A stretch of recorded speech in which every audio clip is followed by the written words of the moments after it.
नमस्कार, मैं हूं संजय शर्मा। आप देख रहे हैं 4PM गुजरात। लड़ रहे हैं ईरान, अमेरिका और इजराइल और हवा खराब हो रही है भारत सरकार की। मेरे चैनल को ब्लॉक किया नेशनल वाले को मंत्रालय के अफसर वीडियो कॉन्फ्रेंस पे आए और मुझसे पूछ रहे मैंने ईरान और अमेरिका पर ऐसा क्यों बोल दिया। इतना डर है, आप बोल नहीं पा रहे हो, पत्रकार बोल रहा है तो उसको डरा रहे हो। मैंने उनसे कहा कि आप गलतफहमी में मत रहिए कि आप मेरा चैनल बंद करके मुझे पत्रकारिता का ज्ञान पेल सकते हैं। मैं गोदी मीडिया नहीं हूँ। डंके की चोट पे बोलूंगा, चैनल बंद करा देंगे तो सड़क पे आके बोलूंगा जरूर बोलूंगा। अभय दुबे जी से शानदार बातचीत की है ईरान अमेरिका इजराइल के युद्ध पे और मोदी सरकार के डर पर। चलते हैं अभय दुबे जी के पास इस पूरी स्थिति को समझने के लिए। 4PM न्यूज नेटवर्क में बहुत बहुत स्वागत है अभय दुबे जी आपका।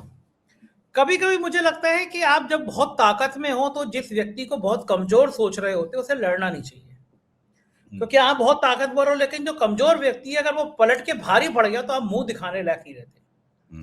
मैं पूरी तरह से अपने देश के साथ खड़ा हूं, लेकिन ऑपरेशन सिंदूर में जो हुआ उसने पाकिस्तान को बहुत मजबूत कर दिया और हमें कहीं ना कहीं कमजोर किया। सेम हालात ईरान की हुई। ईरान ने जिस तेजी से पलटवार किया अमेरिका पे, और अब जो रिपोर्ट आ रही है कि अमेरिका के कितने जहाज गिरा दिए, तबाह कर दिए, वो चौंकाने वाला है। अच्छा, लड़ाई ईरान अमेरिका इजराइल की हो रही है, हवा खराब भारत सरकार की हो रही है। आज भारत सरकार के सूचना प्रसारण मंत्रालय ने मुझे, जब मैंने नोटिस दिया तो उन्होंने कहा कि सब वीडियो कॉन्फ्रेंसिंग की शामिल आपको हम करते हैं अदालत में बचाव करने के लिए। मैंने उनको मेल किया कि हमारा वकील भी शामिल रहेंगे। जैसे ही मैंने मेल किया, 18 तारीख डेट थी, मैं आके ऑनलाइन बैठ गया, वो साहब लोग गायब हो गए, आए नहीं कि वकील के डर के मारे। फिर हमने रिमाइंडर दिया कि आप बता नहीं रहे, तो आज उन्होंने वीडियो कॉन्फ्रेंसिंग बुलाया और बुला के क्या सवाल कर रहे हैं कि आपने ये कहा कि अमेरिका इस युद्ध में पराजित हो रहा है। तो मैंने पलट के जॉइंट सेक्रेटरी लेवल के अफसर थे, मैंने कहा कि अमेरिका क्या मेरा चचा है या मेरा पिता है? बिल्कुल इन्हीं शब्दों में मैंने कहा। मैंने कहा आप कौन होते हैं ये कहने वाले कि मैं अमेरिका पिट रहा है? ये बात मैं मंच पे नहीं कहूं। मैंने कहा क्या आप हमें गोदी मीडिया समझ रहे हैं? बोले नहीं, आपके जो वीडियो है ना, वो उस वीडियो में आपने कहा कि ईरान का साथ देना चाहिए। तो मैंने कहा आप लिखित रूप में दे दीजिए कि भारत के किसी पत्रकार को ये नहीं कहना चाहिए कि ईरान का साथ दे देना चाहिए, और भारत के किसी पत्रकार को ये। मैंने कहा मैं आपकी बात रिकॉर्ड कर रहा हूं। अब वो बेचारों की इनकी हवा खराब हो, क्योंकि पिछली बार की रिकॉर्डिंग मैंने कर रखी थी। बोले ये कॉन्फिडेंशियल मीटिंग है, आप इसको उल्लंघन नहीं कर सकते। मैंने कहा आपको जिस जगह जाके एफआईआर करानी हो मेरी एफआईआर करा दीजिएगा, मेरे मेल में लिखा है कि मेरा वकील भी रहेगा, और आप ये जो फॉर्मेलिटी की मीटिंग कर रहे हैं, क्योंकि आपने बोले नहीं, आपने पहलगांव के मामले में लिखा सरकार कहां से हो रही थी। मैंने कहा तभी आपने चैनल बंद करा दिया, सुप्रीम कोर्ट ने इस बात की खारिज करके चैनल खुलवा दिया। मैंने कहा आप सरकार के नुमाइंदे बन के पत्रकारिता की हत्या मत करिए। भाई साहब अभय जी, उनकी हवाइयां उड़ गई, उनको लगा होगा कोई पत्रकार ऐसा मिला नहीं होगा। लेकिन मैं ईरान अमेरिका के संदर्भ में ये कहना चाह रहा हूं, लड़ाई वो लोग लड़ रहे हैं, भारत सरकार के अफसर चैनल बंद करा रहे हैं कि हम ये ना कहें कि अमेरिका पिट गया, हम ये ना कहें कि भारत ईरान के साथ खड़ा हो गया। तो ईरान का आतंक केवल अमेरिका इजराइल में नहीं है, भारत पे भी है।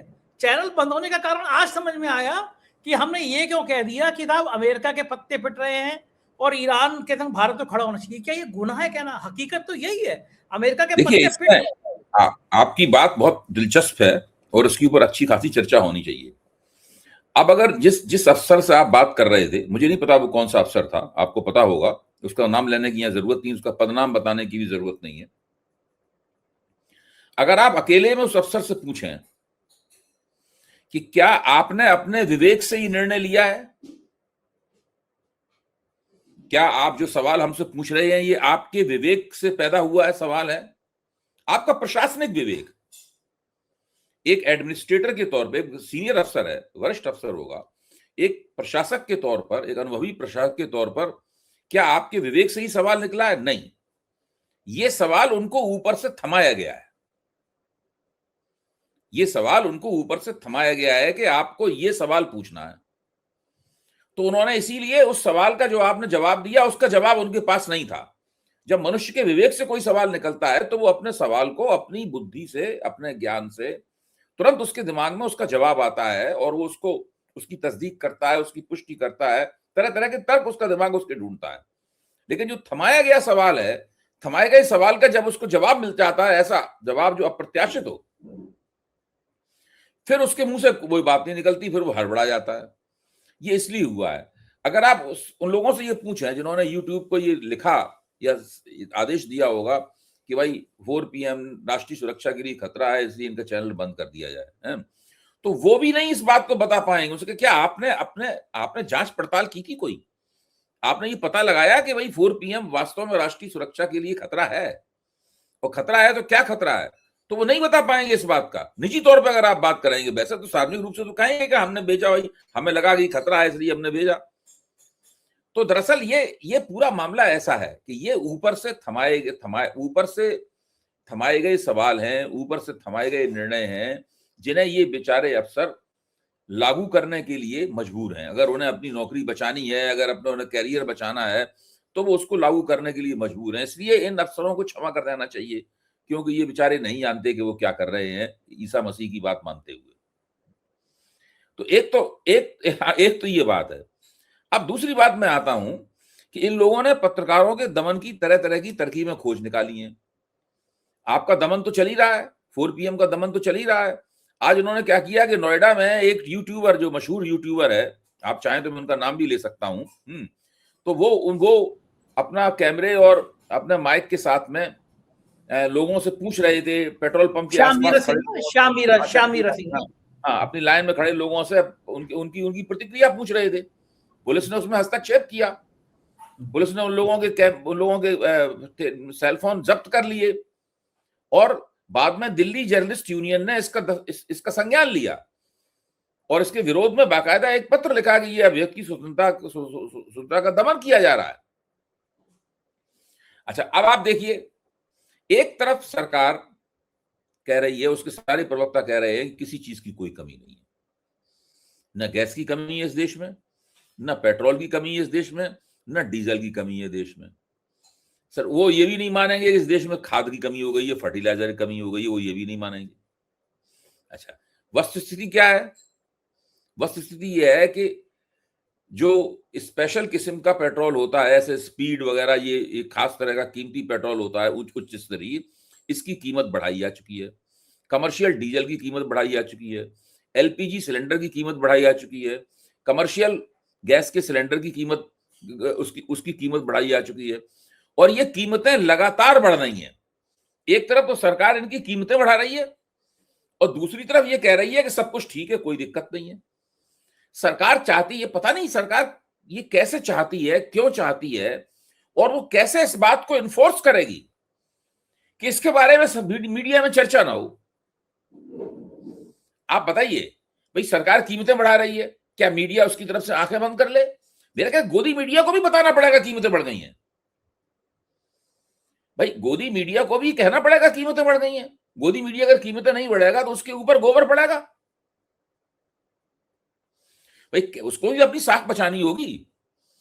और एक अभी जल्दी ही, मेरे ख्याल से 1-2 दिन में ही ये वक्त आने वाला है कि जब सरकारी प्रवक्ता और भाजपा के प्रवक्ता कहेंगे कि सब कुछ ठीक है, हमारे पास सब कुछ है, तो गोदी मीडिया के एंकर ही पूछेंगे, अजीब सी बात कर रहे हैं आप, एक तरफ तो कीमत बढ़ा रहे हो, दूसरी तरफ कह रहे कि सब कुछ ठीक है। ये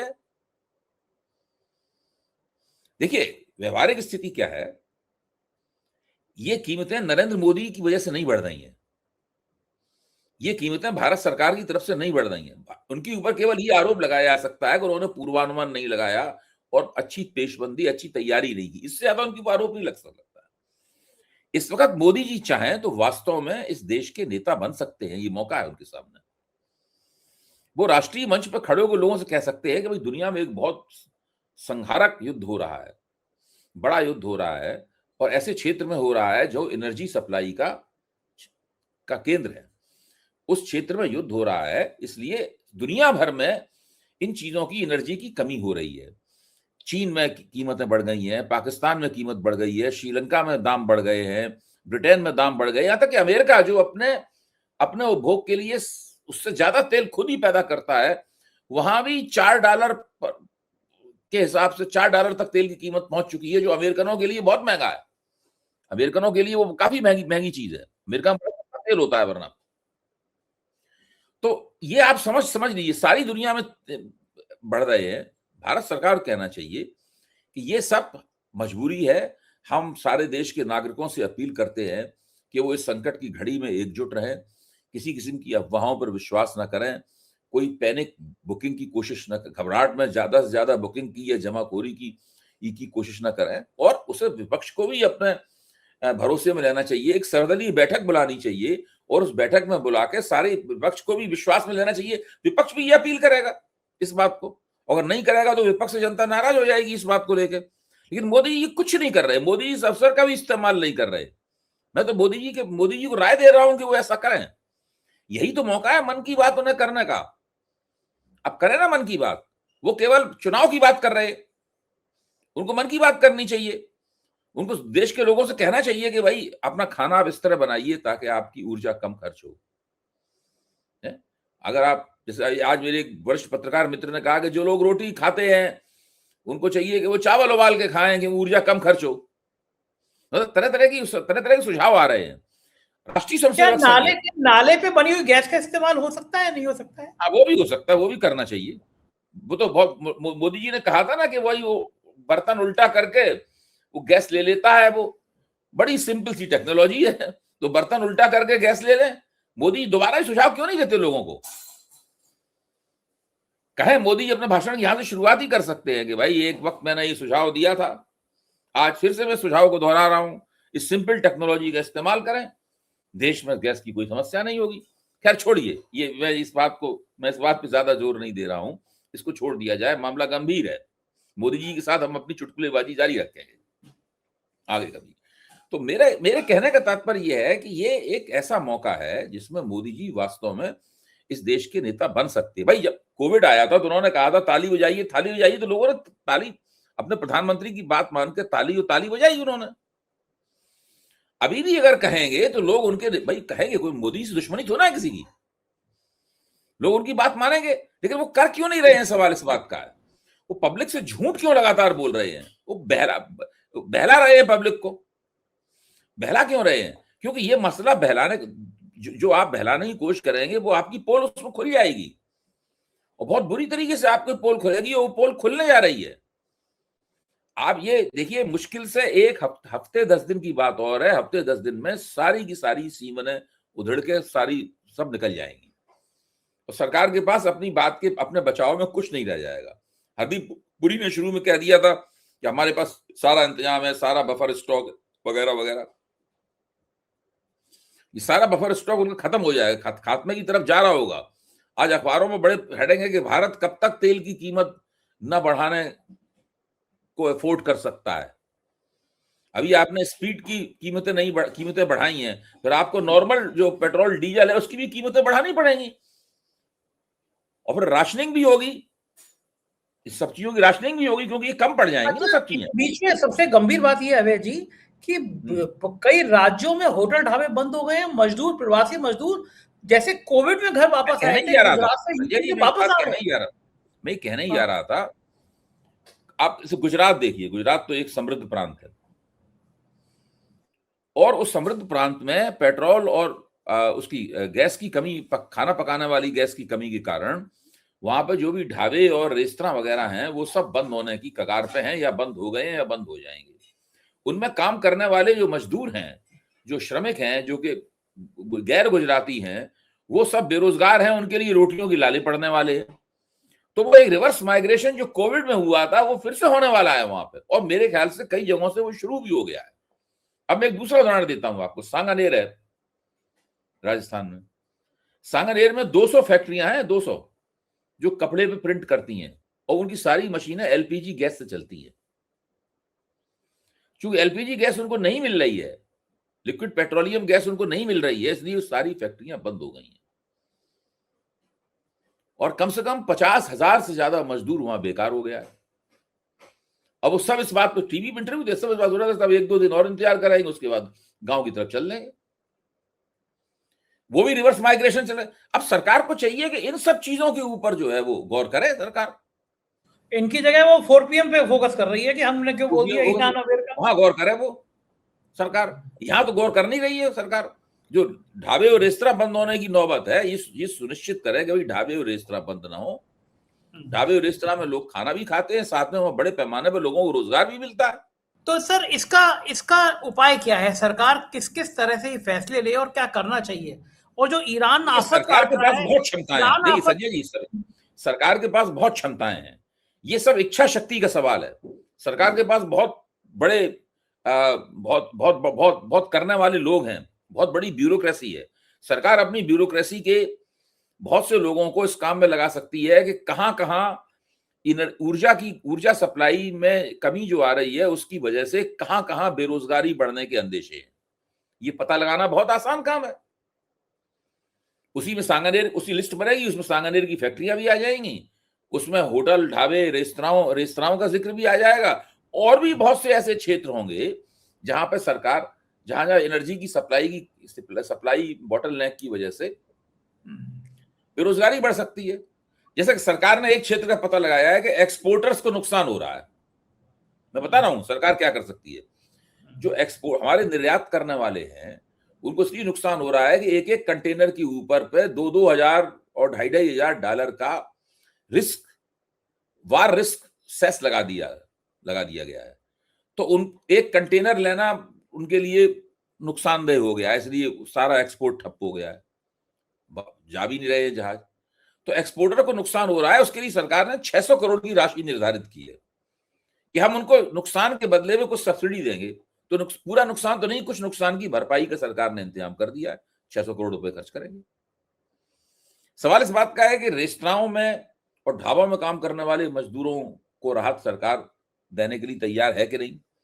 सांगानेर जैसा जो एक फैक्ट्री हब है पूरा, वहां पर लोगों को राहत देने के लिए तैयार है कि नहीं। ये निर्भर करता है कि सरकार की प्राथमिकताएं क्या हैं। सरकार सब कुछ कर सकती है। उसे लगा कि एक्सपोर्टर्स को राहत देनी चाहिए, उसने राहत देने का इंतजाम किया। इसी तरीके से वो इन सब लोगों को भी राहत देने का इंतजाम कर सकती है सरकार। वो कह सकती है कि एनर्जी सप्लाई में जो कमी आई है वो एक अस्थायी कमी है, हमेशा नहीं रहेगी, जल्दी ही युद्ध बंद होगा, उसके बाद जल्दी से जल्दी दूर होगी। इस बीच में हम आप लोगों को आपकी न्यूनतम आवश्यकताओं की पूर्ति का बंदोबस्त करते हैं, और जो मालिक हैं उन फैक्ट्रियों के, उनके साथ बात करके, उनको सब्सिडाइज करके सरकार उन मजदूरों को अपने गांव वापस जाने से रोक सकती है। उनके खान पान का इंतजाम हो जाए तो वो मजदूर वहां बैठे रहेंगे वहां पे। लेकिन इसके लिए सरकार को अपना दिमाग दौड़ाना पड़ेगा, देखना पड़ेगा कि जनता की विभिन्न तबकों की समस्याएं क्या है। ठीक बात है। अगर ये भारत की समस्या है, उधर ईरान तो गजब कर दे रहा है, एक के बाद एक अमेरिका के जहाज गिरा दे रहा है। मुझे लग रहा है कि ट्रम्प साहब की तो कुर्सी हिल जाएगी। ये जो जहाज गिर रहे हैं, मुझे जब आज ये खबर मिली कि ईरान ने अमेरिका का जो सबसे महंगा, जो भारत को भी वो बेचना चाहता है, F-35 F-35 विमान गिरा दिया। इसके बाद कुछ अमेरिका ने कुछ खास तरह के बड़ी टेक्नोलॉजी के ड्रोन्स ईरान पे हमला करने के लिए भेजे थे। ईरान ने उनको भी इंटरसेप्ट कर दिया, उन ड्रोन्स को हवा में ही मार गिराया। फिर अमेरिका के कुछ खास तरह के मिसाइल थे, उनको भी ईरान ने इंटरसेप्ट करके मार गिराया। इससे क्या लगता है? इससे पता ही लगता है कि ईरान के पास कुछ इस तरह के रडार हैं जिनकी पहले से किसी को उम्मीद नहीं थी। तो वो रडार या तो चीन ने दिए उसे या रूस ने दिए, वो रडार काम कर रहे हैं। ईरान के पास बहुत बड़ा तो नहीं, लेकिन कुछ कुछ एयर डिफेंस सिस्टम है ईरान के पास, इससे ये पता लगता है। फिर ईरान जो बार बार ये कहता है संजय जी कि हमारे पास ऐसे ऐसे हथियार अब इस्तेमाल करेंगे जिनके बारे में किसी ने सोचा भी नहीं। तो वो कौन से हथियार हैं? वो इसको सोच सोच के इजराइल और अमेरिका के होश फाख्ता। वो कौन सी क्रूज मिसाइल्स हैं, वो बैलिस्टिक मिसाइल्स हैं, वो क्या है? मतलब वो कि वो कौन से हथियारों को इस्तेमाल करना चाहता है? डांसिंग मिसाइल हैं, क्या है? क्लस्टर बम्स हैं। आखिरकार क्या है ऐसी चीज जो ईरान निकालेगा? क्योंकि ईरान चरणबद्ध तरीके से हमले कर रहा है अपने सारे, उसने अपने पत्ते पहली चाल में नहीं खोल दिए थे, एक एक करके खोल रहा है पत्ते। तो वो इसीलिए तुर्की बतुर्की जवाब भी दे रहा है पूरी तरीके से। तो मेरा ये मानना ये है कि ईरान को कमजोर समझ के इन लोगों ने बहुत बड़ी भूल की है, और अब इस भूल का ये खामियाजा उठा रहे हैं। अबे जी, अगर ऐसे जहाज गिरते रहे, अमेरिका में ऐसा तेल महंगा होता रहा, तो अमेरिका वासी कब तक ट्रंप की पूजा करेंगे? उनको लगेगा कि ऐसा निरंकुश शासक आ गया जो यौन मेंटल है, वो यौन शोषण में छोटी छोटी बच्चियों को नोचता खसोटता है, अमेरिका को बर्बाद कर दे रहा है, जहाज गिरा दे रहा है, महंगाई बढ़ा दे रहा है। पाप होता है ना कहीं पाप सर चढ़ के बोलता है। जिन छोटी बच्चियों का शरीर नोचा था, उन छोटी बच्चियों की हाय लग रही है। मेरे ख्याल से ट्रंप अमेरिका के इतिहास के सबसे नाकारा राष्ट्रपति साबित होने वाले हैं, और कहीं ऐसा ना हो अमेरिकी वाले कहीं चचा ट्रम्प आ जाओ, बहुत दिन हो गया, तुम्हारे बस का नहीं है अमेरिका हो संभालना। चुके हैं साबित, होने वाले नहीं है, वो हो चुके हैं साबित। देखिए ट्रंप के लिए सबसे बड़ा डर क्या है, अगर ट्रंप ने इस युद्ध से कुछ इस तरह की बात नहीं निकाली कि भाई हम जीत गए, हमने ये कोई बड़ा कारनामा कर दिया, हमने ईरान के इस हिस्से को पूरी तरह बर्बाद कर दिया या इस हिस्से में कब्जा कर लिया, इस तरह की अगर इस तरह की बात अगर ट्रंप ने नहीं निकाली, तो आप निश्चित समझिए कि नवंबर में जो मध्यावधि चुनाव होंगे उसमें ट्रंप की गोटी बिल्कुल पिट जाएगी। ट्रंप बुरी तरीके से नवंबर के मध्यावधि चुनाव हार जाएंगे और जैसे ही वो हारेंगे उनकी पार्टी के हाथ से अमेरिका के सदन निकल जाएंगे और ट्रंप तकरीबन एक लेम डक प्रेसिडेंट हो जाएंगे। लेम डक प्रेसिडेंट का मतलब एक ऐसे प्रेसिडेंट जिनकी जो नाम मात्र के प्रेसिडेंट राष्ट्रपति रह जाएंगे, इनके पास कोई अधिकार नहीं होंगे, फिर ये ना किसी के ऊपर टैरिफ लगा पाएंगे, ना कहीं युद्ध का ऐलान कर पाएंगे, कोई अधिकार ही नहीं होगा इनके पास, क्योंकि जब भी ये कोई बात लेकर सदन में जाएंगे सदन में इनकी बात खारिज हो जाया करेगी, क्योंकि उनके पास सदन में बैक करने के लिए कुछ है ही नहीं। अभी इनके पास बैक करने के लिए है, इसीलिए अब युद्ध के ऊपर ये कांग्रेस में गए तो कांग्रेस ने इनको सेंसर करने से यानी इनकी निंदा करने से इनकार कर दिया और कहा भाई युद्ध प्रयास आप जारी रखिए। नवंबर में जब ये जाएंगे तब इन्हें इस तरह का रिस्पॉन्स नहीं मिलेगा, इनके प्रस्ताव को खारिज कर दिया जाएगा वहां पर। इसलिए ट्रंप जो है वो कुछ ऐसा जरूर निकालना चाहते हैं ताकि वो सबके सामने छाती पीट के बता सके कि हमने एक तीर मार लिया। उसी की जुगाड़ में सब कुछ कर रहे हैं, वो तीर कहीं से मिल जाए ना, इसको दिखा सकें लोगों को ये हमने तीर मारा। अच्छा, अगर ट्रंप के पत्ते पिटे, ट्रंप की कुर्सी गई, तो मोदी जी खुश होंगे या दुखी होंगे?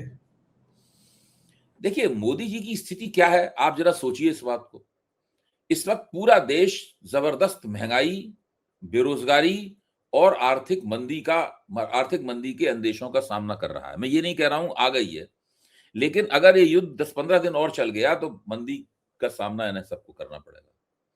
मोदी जी ने आज तक सदन में इसके ऊपर कोई वक्तव्य नहीं दिया, मोदी जी ने इसके ऊपर किसी बहस में भाग नहीं लिया, मोदी जी ने इस सवाल पर इस देश को संबोधित नहीं किया।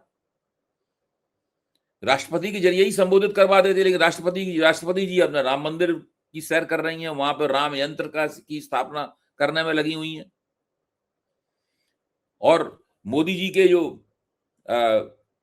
के जो लठैत हैं वो उत्तम नगर में दिल्ली में खूनी ईद मनेगी इस प्रकार की नारेबाजी कर रहे।